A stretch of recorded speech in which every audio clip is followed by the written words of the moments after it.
अमेठी ने जिन लोगों को आजादी के बाद देश की सत्ता सौंपी थी, मलिक मोहम्मद जायसी की ये बात अगर उनके दिमाग में आई हुई होती तो संभवतः हिंदू और हिंदुत्व में भेद नहीं करते।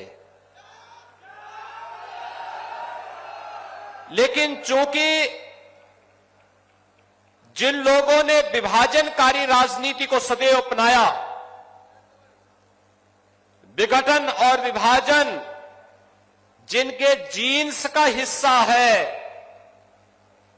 भाइयों बहनों, जिनकी खानदान और जिनके पूर्वज कहते थे कि हम तो एक्सीडेंटली हिंदू हैं, तो वे लोग अपने को हिंदू बोल भी नहीं सकते। ये उनकी मजबूरी है, ये उनकी मजबूरी है कि वह आज आपके उत्साह और उमंग के सामने, आपकी आस्था के सामने नतमस्तक हो गए हैं। अन्यथा उन लोगों ने तो बहुत पहले कह दिया था कि हम एक्सीडेंटली हिंदू हैं, यानी दुर्भाग्य से ही भारत में जन्म ले लिए हैं। और इसलिए जब वे एक्सीडेंटली थे तो ये एक्सीडेंट देश के साथ जब भी अवसर मिला, देश के साथ भी और अमेठी के साथ भी यही करते रहे। याद करिए,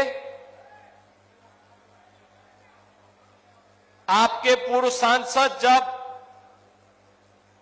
विदेश में रहते हैं तो भारत के खिलाफ बोलते हैं, और जब केरल में जाते हैं तो अमेठी के खिलाफ भी जरूर बोलते हैं, अमेठी की जनता को कोसते हैं।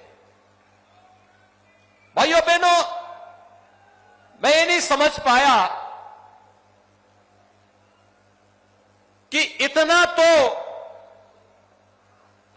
खुद गर्ज किसी को नहीं होना चाहिए कि जिस जनता ने उन्हें सत्ता के शीर्ष पर पहुंचाने में योगदान दिया, अपनी नाकामयाबियों को छुपाने के लिए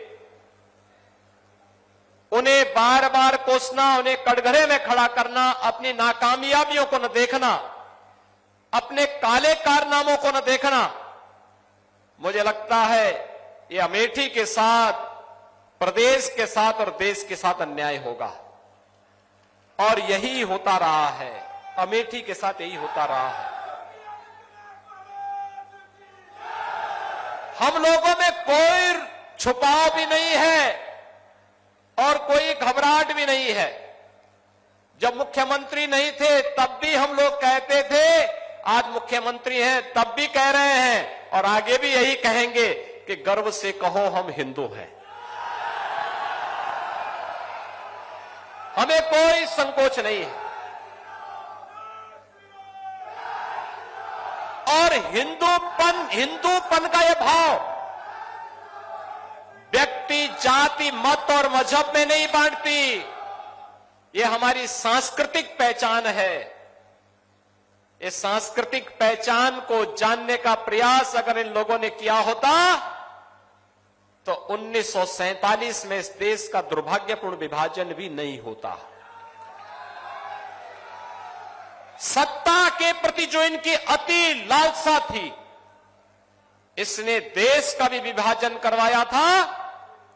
और यही लालसा लगातार तुष्टीकरण की हदें पार करते हुए कभी कश्मीर में धारा 370 लगाती थी, कभी अयोध्या में राम मंदिर पर ताला बंद करवाती थी, और कभी राम सेतु को तोड़ने के लिए ये लोग लालायित दिखाई देते थे।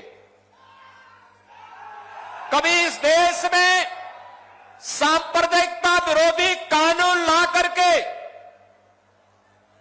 इस देश के हिंदुओं को कैद कर देना चाहते थे, उनकी आस्था के साथ खिलवाड़ करना चाहते थे।